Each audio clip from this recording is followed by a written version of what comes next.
Hello and welcome back to another video. So this video is going to be quite varied. I would say it's kind of a typical day in the life in springtime, I suppose.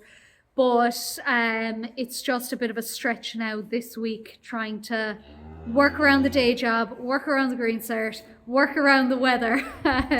So yeah, it's going to be probably a lot of kind of afternoon and evening stuff. Evenings after work, and then afternoons on my days off, and with the green cert as well, because the green cert is in the morning. It's one evening and one morning a week. So first thing I'm going to do this evening anyway is move Misty. She looks massive there, the way she's standing. Misty, don't do that while I'm on camera now, because you'll make too much noise. I'm going to get her out of here because she is next up to calve in about 3 days time. So she's going to go into the calving pen. Obviously, to get her out of there, I need to move Norma and her calf. So I'm going to create another pen here, which is kind of awkward. We've set up this gate here, which we actually didn't have until last year.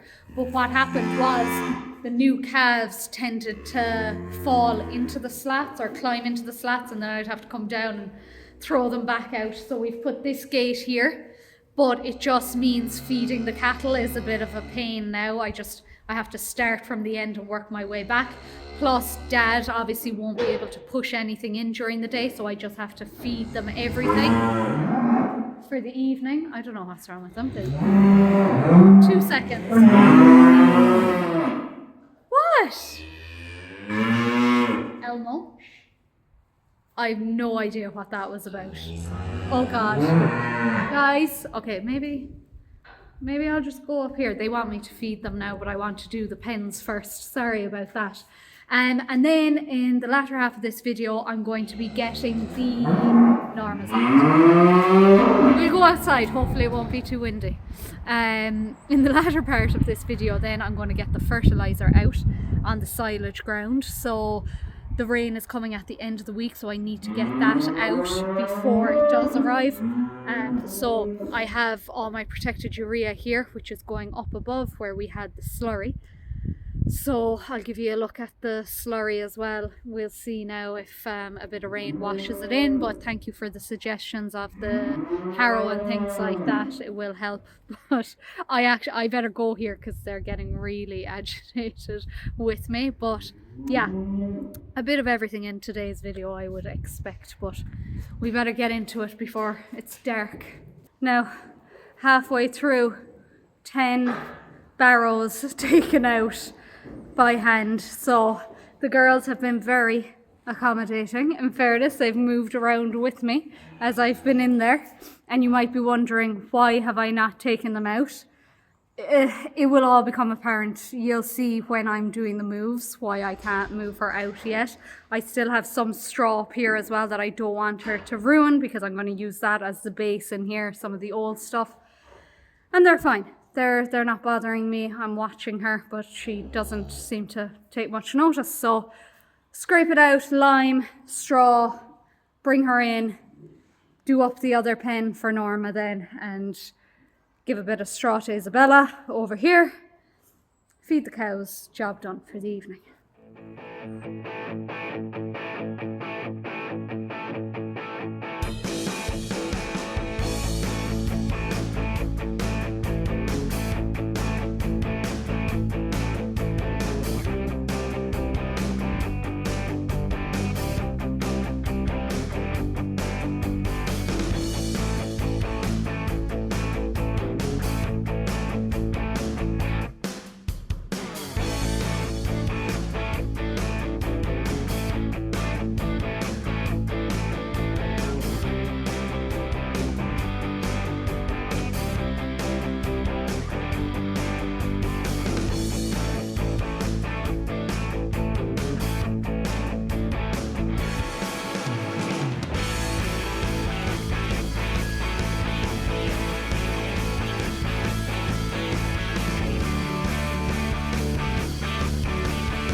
Now that's the job done there anyway. I said I'd better bring in a bale because they were not happy that I was taking so long to feed them this evening.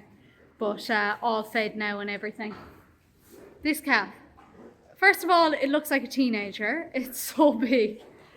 She is some calf, I swear. Look at the backside on her. But she never stops. As long as Norma is standing, that calf is sucking. She just never stops.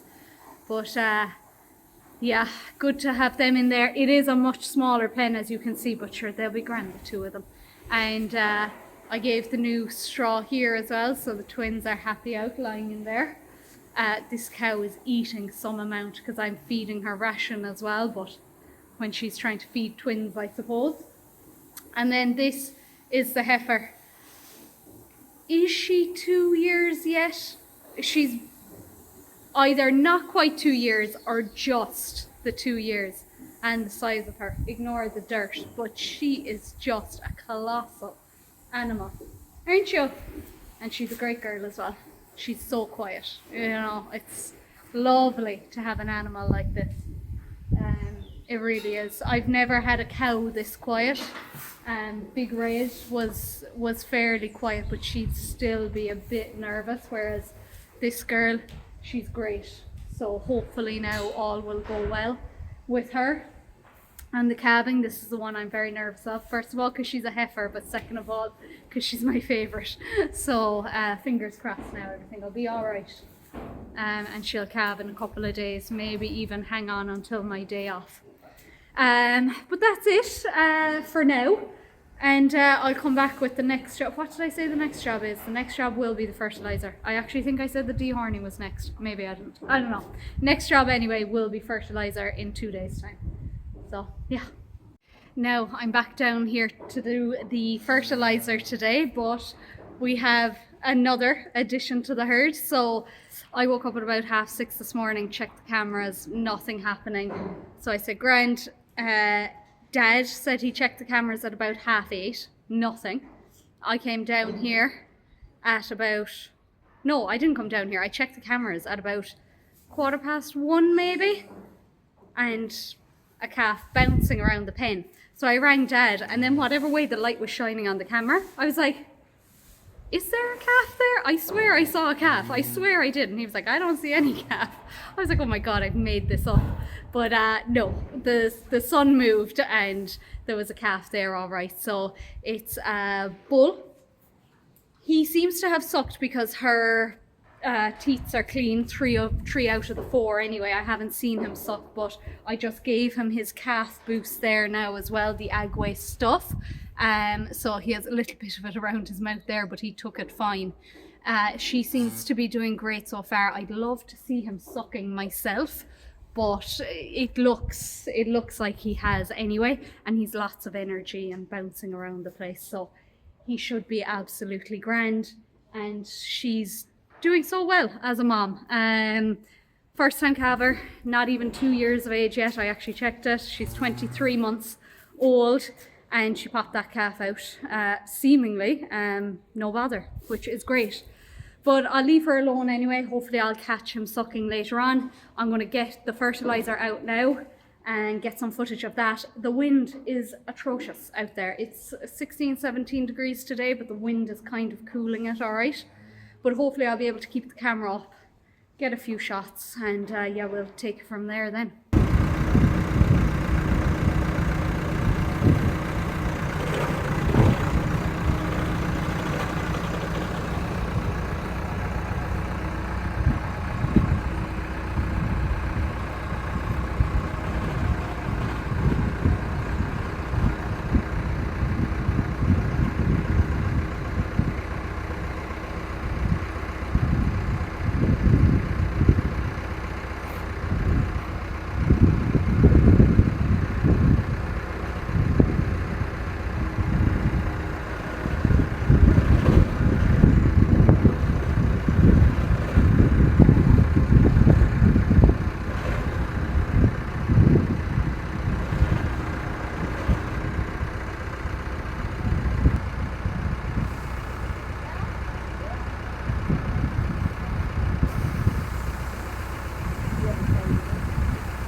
It was at this point my dad said, go away and buy that spike for the fertilizer bag.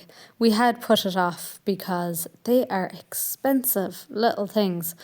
But it was then at this point that I said, yes, I am going to buy one, because it was a painful process getting that fertilizer out of there for the day. It really slowed things down as well. So I have ordered it, so it should be here soon, thankfully.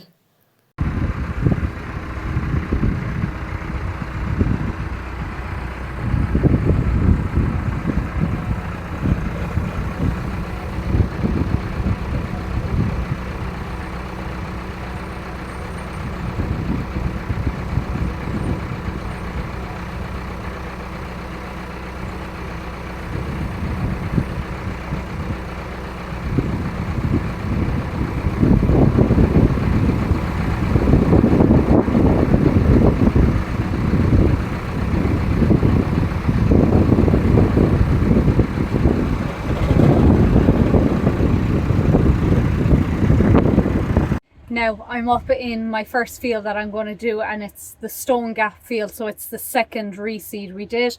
Dad wants me to start here so that we can see if we're right in how we're applying it. I forgot to bring my mic, so sorry if it's a bit windy. I said I'd record in here, but sure, there's no window here or anything, so I don't know if it's going to do much good. And ignore the tripod in the spreader there, it's the easiest way to transport it. The 135 is just too small for it really. But yeah, so we always kind of work in bags because that's what we're used to using rather than the bulk bags. So we kind of do it in 50 kg bags.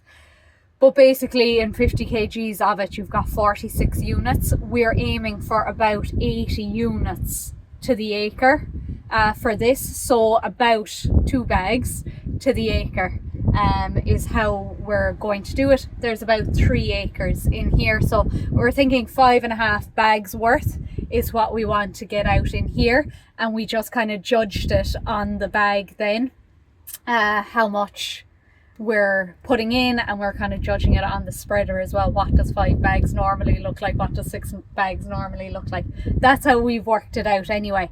So I'm just going to put the marker to just slightly under where I think 2 bags to the acre is, and sure, if I have some left over then I can just go back over it. It's no big deal, but I'd rather have to do that rather than get halfway and realize that I've run out, because trust me, that has happened to me before as well. So I'm going to set up my GPS. That's another thing. So we have the spreader set up on it, but it's spread to 9.5 meters of a spread. But Dad said the urea, this is protected urea, but I'm sorry, I'd say it's so windy, but the protected urea doesn't spread as far as other ones. It's to do with the grain size. So I'm going to just set up another spreader and put it to 9 meters just to make sure that I don't have yellow stripes up and down the field when it comes to cutting silage, because that's just embarrassing when that happens. So I'm going to set it up to 9 meters just to make sure that the whole lot is covered, and it'll just make life a bit easier for me. So I'll do that now, set it up, get spreading, and hopefully get a few shots, and we'll see how accurate it is or not. We'll see.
as soon as I took off in the first field, I knew that the spread was quite far on it. So, and that is why I ran out, I think. So what I did was went back down, filled up, and then I adjusted it back to, well, I didn't adjust it, I just moved back to my original spreader with the 9.5 meters because I thought it was loads. And it was. So I actually think Dad got that one wrong with the spreading, which I don't often say, to be fair.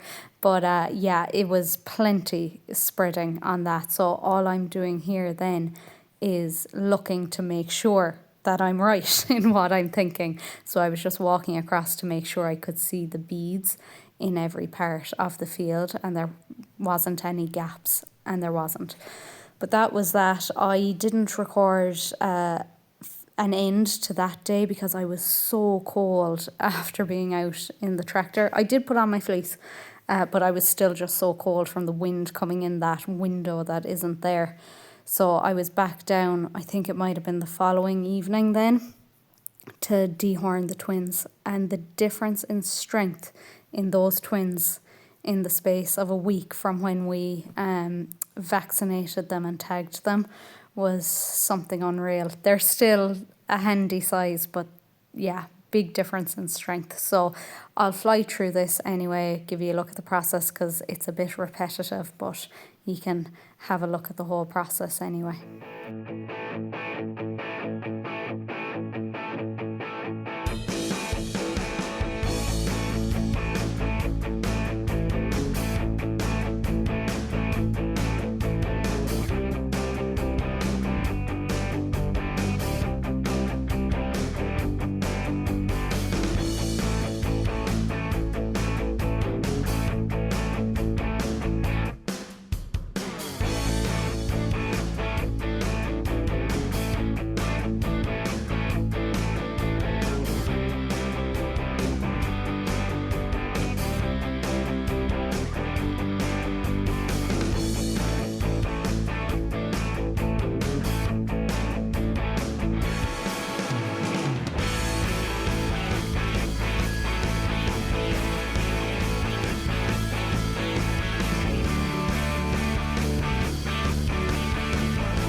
Now, I'm down here a few days later. I don't know why I didn't finish the video the last day. I can't remember, to be honest. But I'm back down here now. The twins do not like me since the last day with the dehorning, which is a pity. But I'll be working on them a bit. But no, they've no time for me. Norma's little one is still grand and quiet though, in fairness. And Misty's little fella doesn't like me at all, but maybe that's just because he's a bit small yet, I don't know.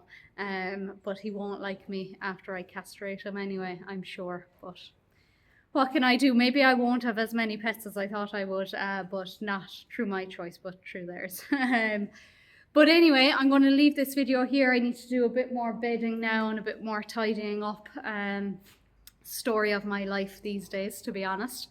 But as always, thank you for watching. If you liked it, give me a like. And if you haven't already done so, please subscribe. Thank you.